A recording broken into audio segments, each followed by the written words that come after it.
Welcome to my world. Won't you come on in? Some miracles, I guess, still happen now and then. Step into my heart and leave your cares behind. Welcome to my world. Built with you in mind.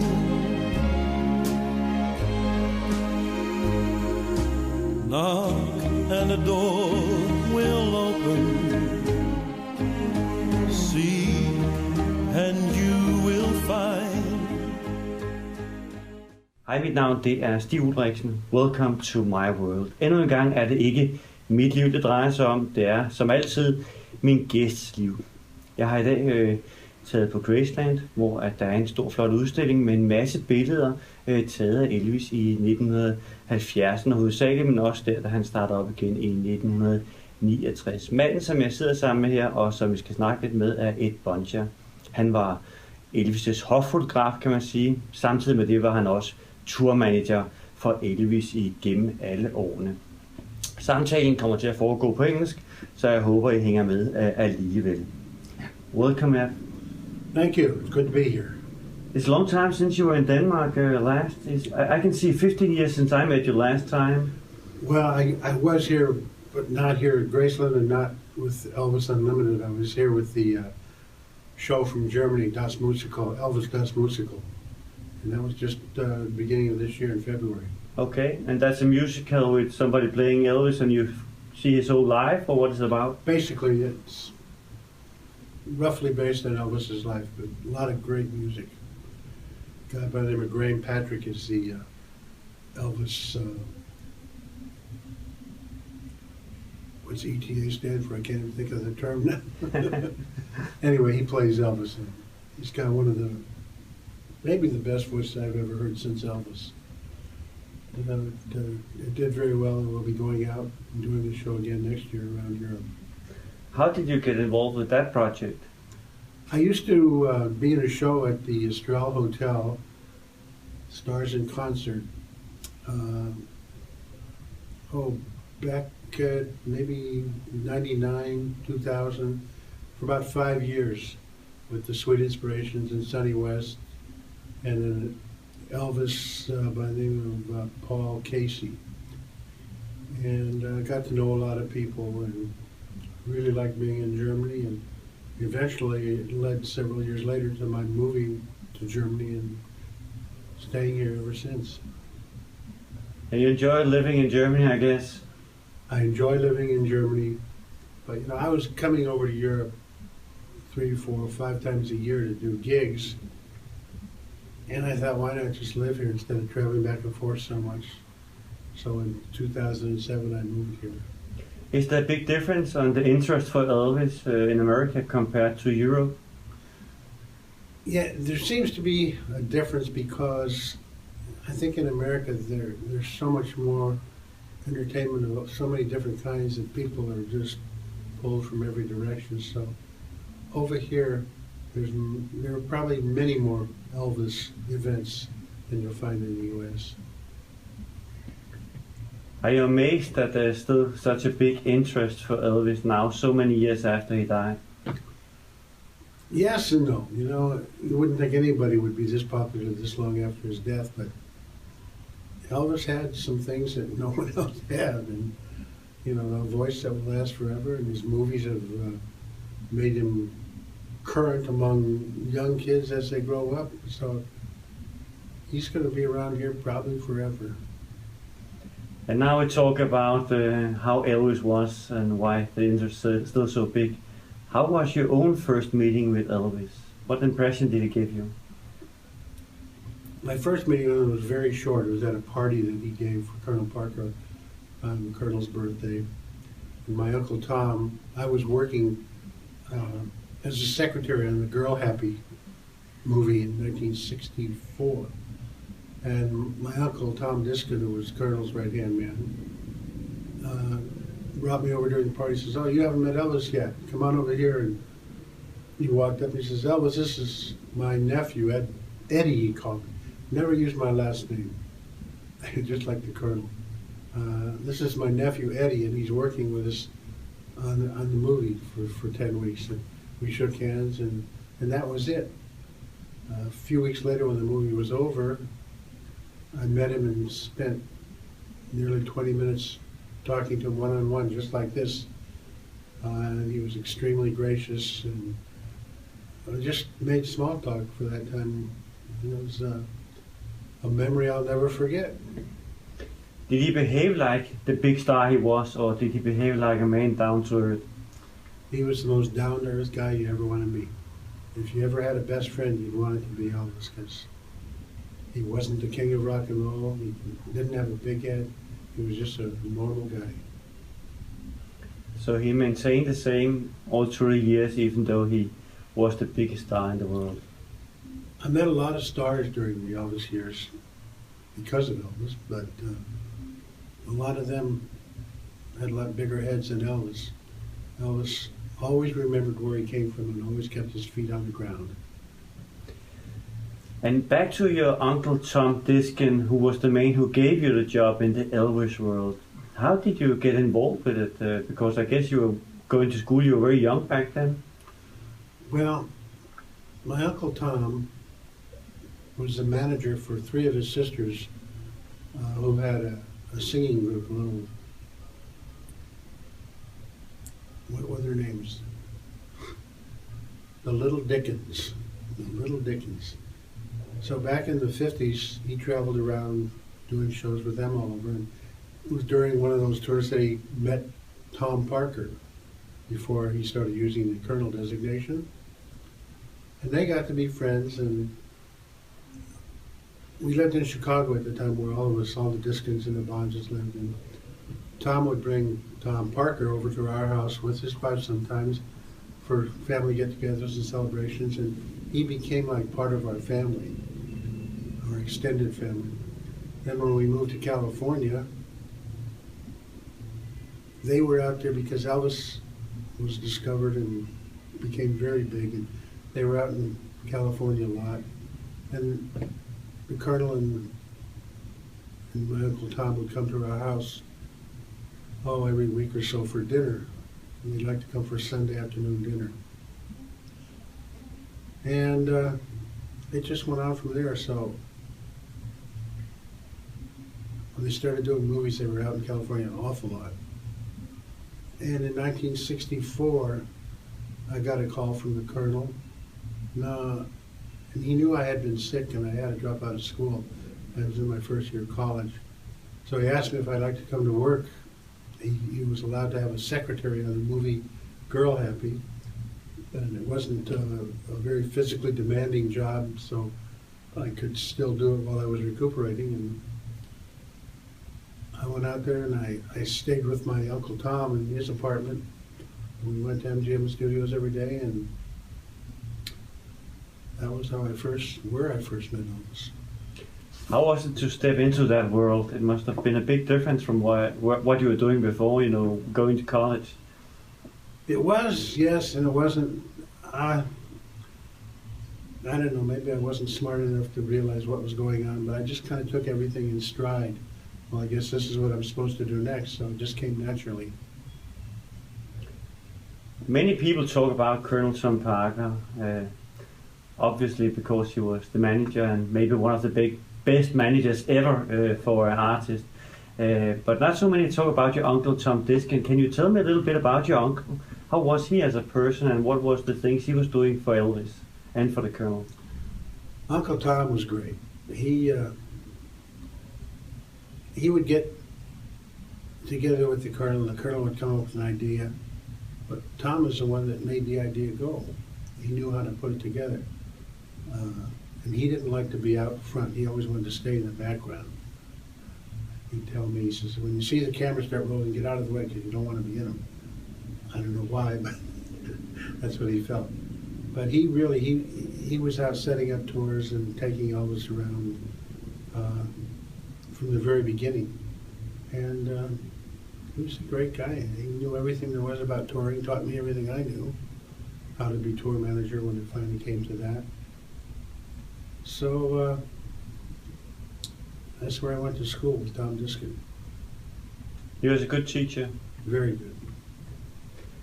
And I guess he was more together with Elvis than the Colonel was, because it was Tom Diskin who was nearby Elvis all the time, right? Yeah, Colonel, even in the touring days when I was there, he would travel a day ahead of Elvis to get things ready. And he'd probably see Elvis at the airport, make sure he got to his hotel okay, and then he'd take off for the next town to prepare that town for Elvis's arrival. And you were always there to meet Elvis when he arrived to the concerts, or what was your job when you became a tour manager? Well, no, I didn't meet him when he came to the concerts. I was doing something else. You know, we'd write up schedules, get ready for the tour, make sure we had all the necessary things, even things as luggage tags for the suitcases and for the equipment. And then I just make sure that everybody was on the plane. We got to the next town, got the bus, took everybody to the hotel. Usually had a truck waiting for the equipment and sent them to the venue where we were playing. Then I'd go over to the venue and make sure the stage got set up properly and make sure everything went. When the show started, I would call back to the hotel and talk to Joe Esposito, tell him that the show started on time and it was probably a 10 or 15-minute drive to the venue, so he could gauge what time to leave to get Elvis there just in time for the intermission or halfway through the intermission, because Elvis didn't like to sit around and wait too long before he went on stage once he had arrived at the venue. And then we'd have the show. If I had time, if I wasn't too tired, if I thought Elvis looked good, I would take some pictures. But pictures just was kind of an aside to what I was really doing as a tour manager. So there wasn't a lot of time, and a lot of those dates I went sleepless for days and days at a time, and you didn't really feel like taking many pictures. But how did it start with the pictures actually? Because you told me that you were starting up in '64 with Girl Happy. When did you start taking pictures of Elvis? Was that when the tour started, or did you also take pictures when he was doing his movies? No, I didn't start until 1969. My younger brother Ron sent me a camera for Christmas, a used camera, an old Agfa Gabbert camera. He was in the Air Force, and he was stationed in Massachusetts in research and development of photography. So he had gotten interested in photography, and he thought I might like it too. He sent me a camera, and I started taking pictures, and I liked it. So I took a class at the university, and as I said, Colonel was a family friend, so he would talk to my family all the time on the phone. And one day my mother happened to mention that I was taking a photography class and taking pictures. So later on in the year, when the Colonel called and asked if I would be interested, along with my brother Ron, in coming on the tours as roadies to take care of whatever needed taken care of to make sure the tour ran smoothly, he said, "By the way, I hear you're taking pictures now." He said, "If you want to bring your camera, feel free to take all the pictures you want." That's how it started. So I was doing my learning of photography while on the job with Elvis. And actually it ended up that many of your photos was used on album covers, for press photos and things like that with Elvis. Yeah, once I started, it kind of avalanched and used them for everything. But that's something that made you proud, I guess, when you were young. Yeah, of course. Did you get extra money when you took all these pictures and they were used on albums, or was that just part of your normal salary with the Colonel? It was part of my normal salary with the Colonel, but when he wanted to do something special, like he wanted a new tour book, he'd send me a letter saying, or actually it was Tom Diskin, because he was in charge of the roadshow merchandise, which was the company they had that handled the merchandising. He said, "We want to use so-and-so pictures," and he enclosed his so much money for use of these pictures in the photo album. But Most of the time I just did it, and I was excited to do it because it was such fun. Do you know if Elvis, of course he saw the pictures that was used on the albums and press photos, I guess, but do you know if Elvis was part of picking out the pictures that was used for the albums? Not at all. He didn't have any interest in that, or? Not that he didn't have any interest, but I guess the Colonel and Elvis had an agreement that the Colonel would take care of the business side of everything, and that was considered part of the business side. So the only one who had the who made the decisions on the pictures was the Colonel. And what did you do? Did you just pick out some of the best pictures you had and show them to the Colonel, or how did it work when you picked out for an album cover, for example? I should have picked out the best pictures and shown him, but I just showed him everything, and he would sit there while we're looking at, usually transparency is projected on the screen.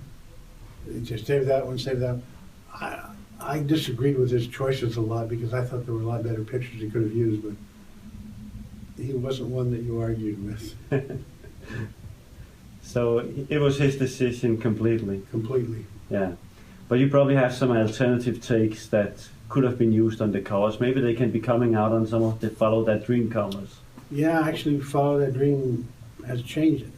One they changed it, I actually liked the original one they had, was Moody Blue, with Elvis in the middle with a star over his head. And when FTD redid that one, they put another one of my pictures, but a different one on there. And I don't think they should have changed that one. They could have changed so many others, but not that one. Yeah. Yeah. How was it being on tour all these years, from 69 to 77 when Elvis died? Was it hard work? Did you ever get time to build up family life or anything like that when you were running out with Elvis all the time? No. Great disappointment in my life. You're on the road so much, just wasn't time. I did have a serious girlfriend for like 7 years during the Elvis years, but I was gone so much. I told her, there's no way we can get married while I'm on the road. And when I finally decided this is crazy, I'm going to get engaged. I'm going to go out for finish out the year, then I'm going to quit and get married and do this. And when I came back to announce this to my then girlfriend, she had made other plans while I was gone, and she married someone else. Damn. So it wasn't a really good year for me. No. But anyway, you got some you got some experience that nobody else ever got. You worked with some of the most professional and talented people. Your uncle Tom Diskin, Colonel Tom Parker, and of course Elvis Presley, and of course also his musicians that were some of the best in the world. Yeah. It must have been fantastic. It was. I look back on those years, and I guess God has a funny way of making us feel better about the past. When we think about the past, all I remember is the happy and the really good situations and things that happened. And there were so many of those, watching Elvis on stage in probably 1,000 concerts. How was it to work with Elvis as a person? You talked a little bit about how fantastic he was as a human being, but how was it to work with Elvis, on the tours? He was great. He loved the camera, and obviously the camera loved him. When he'd come out, sometimes I'd get center stage about 10 feet back, and I want to shoot him straight on where he still had his scarf around his neck. He hadn't been perspiring yet, and he had the guitar. And when he'd see me out there like that, he'd come out, and before he started his song, he'd point down and say, "How's it going tonight, Eddie?" And I loved that. That was so cool. And I remember we were in Tulsa, Oklahoma, and he saw me in front of the stage, and this was into the show a little bit. And he came walking out, and I kept snapping as he got closer, closer, closer. And he put his nose right on my lens, and it was so close, it was too close to focus. But it was something I'll never forget. And he was good to catch the camera and do the right moves to make it an interesting picture. He, especially in the first couple of years, he was so excited about doing his personal appearances again, being out in front of a live audience. And when he'd see me, he would go into poses and look back with the camera and just go back and forth. So he really made it easy for me. He was aware of everything when he was on stage. Everything, yeah. Nothing got by him. It's amazing. Yeah.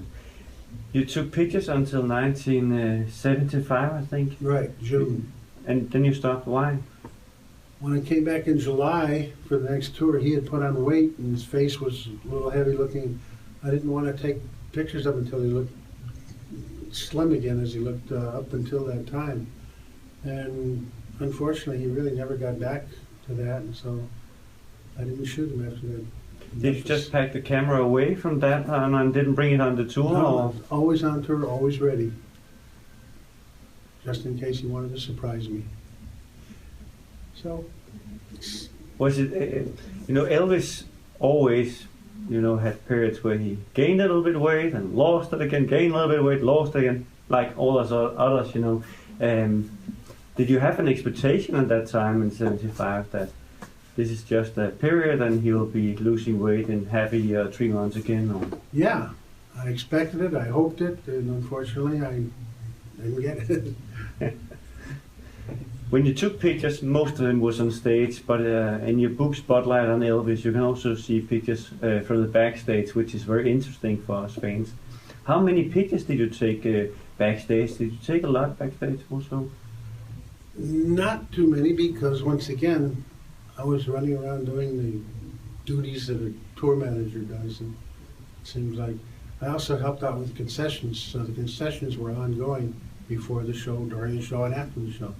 So there really wasn't ever a dull moment to stop and take a lot of pictures. And of course, back then, the Colonel probably were more interested in having pictures with Elvis than having pictures on anybody backstage, because it was the pictures of Elvis that could give you an income, from the album. So when they sold them in the concession, I can see on some of those pictures. Yeah, I'm sure you're right. Yeah. If you should describe the Colonel, many people don't like him, maybe especially if they are part of Elvis Memphis Mafia, or some fans who think that was the Colonel who run Elvis too hard and things like that. But also a lot of people actually love him, and I would say I'm one of them who likes Colonel very much and think he was a brilliant and intelligent man. But you were close to him. How was he? Colonel was a lot of different things. I knew him as an uncle, almost a father, and as an employer. Watched him as a businessman. He could be whatever he needed to be at a certain time. In business, he could be a very tough businessman. Pictures of him in that book, in fact, Spotlight on Elvis, with a lot of kids around him, my brothers and sisters, and aunts and uncles and cousins, and parties at his house with the little kids. He loved being around, being Uncle Tom, or Uncle Colonel, as we called him after Elvis came along. He loved being with the kids and playing with them. But he could be a tough and shrewd businessman. He could be as mean as he needed to be. And if you didn't know him, you'd think that's what he always was. But he had a lot of different faces, and put on the face necessary for the occasion. And if you should say how he was to you, was he also a tough businessman to you, or was he more like an uncle? He was both. Sometimes, most of the time, he was more like an uncle. He liked having family around him. When I went out on tours, I would take several roadies with me. And most of them were either brothers or uncles or cousins. So he liked having family around. And there were a lot of us around. Why did him and his wife never get children themselves when he loved children so much? Do you know anything about that? I don't know. I have no idea. Never did ask him. But I had wondered that myself. Yeah. Because his wife had 2 children with a previous marriage. So maybe he could not get any children. That could, of course, be the case. Maybe they tried and could have been. Didn't succeed in it, actually. Yeah, I have no answer to that. No. You have been traveling around the world with your Elvis pictures. Have you also been taking pictures of others, or is it Elvis that has been your focus on the pictures?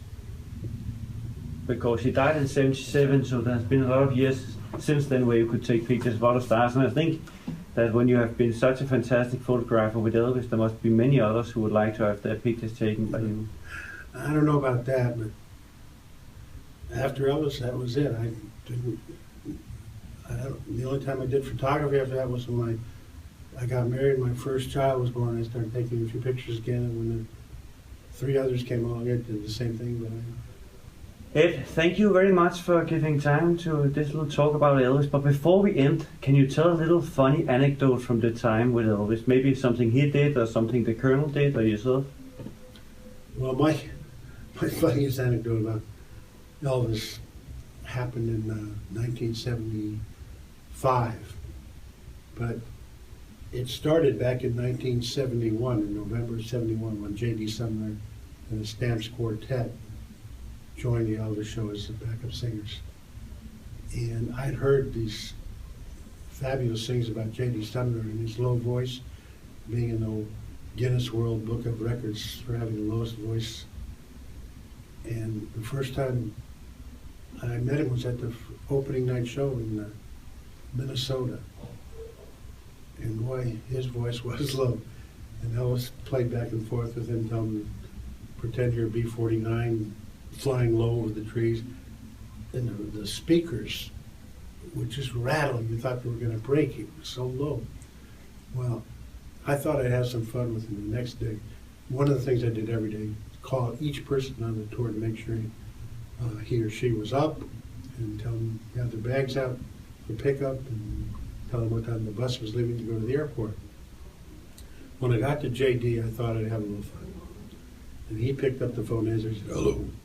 And I said, "Hello, JD." And he said, "My God, who is this?" So I told him, and we laughed about it. And I said, "I don't do that very often because it hurts. It really hurts my vocal cords." And I didn't do it. 5 years later, we were in Dallas, Texas. We were backstage waiting for Elvis to arrive. Big open area. We were kind of in an oval or circular. And everybody was just talking. And finally, the doors rolled up and Elvis limousines drove in. And he got out and he walked over and got in the circle next to JD. And JD was drinking something out of a Coca-Cola cup. And after a couple of minutes, Elvis said, "JD, let me have a swig of that. I am really dry." And he put it up to his mouth and started to take a drink, and JD pulled it back. Said, "No, Elvis, you don't want to drink that. You'll be singing bass tonight." And he said, "What are you talking about? What do you got in there?" "Let me see that." And he smelled it. He said, "Oh, it smells like whiskey." JD says, "Yes, sir, that's good Kentucky bourbon." He says, "Well, what, are you becoming an alcoholic, JD?" JD said, "Oh, no, sir." He says, "I drink that for medicinal purposes." And Elvis starts laughing. He says, "Come on, get out of here. Don't give me that." He says, "Elvis, I can prove it." And he's looking at Elvis, but 2 people down from where Elvis I was standing. He says, "I can prove it to you. I can pick someone out of our group here in the circle and demonstrate that this really works." And Elvis is laughing harder. He says, "Yeah, let me see you." So he looks around like he's pretending to find somebody. And he gets to where I am and he goes, "Oh, here, Eddie. Eddie's be perfect for this. He's not even one of our singers. Eddie, come on over here and show Elvis how this works." And I tried to lift my voice, which I couldn't do. I said, "I can't do that because I never drink alcohol, JB, Elvis." And Elvis said, "Oh, just come over here and show him." I walked over and I took the cup and wet my lips and took a little drink, swallowed it, and "My God, that's good whiskey." Elvis, among others, almost fell over backwards. He was laughing so hard. That was my best, funniest thing with him. That's a good one. Thank you for giving time for this talk, Ed. And You're welcome. Wish you all the best luck with your book and with all your pictures. Thank you. Hope to see you again in Denmark soon. I look forward to it. Og dermed er vi kommet frem til vejs ende i Welcome to my world i denne omgang. Jeg vil gerne sige tak, fordi I kiggede med, og jeg håber at se jer alle sammen igen i næste uge.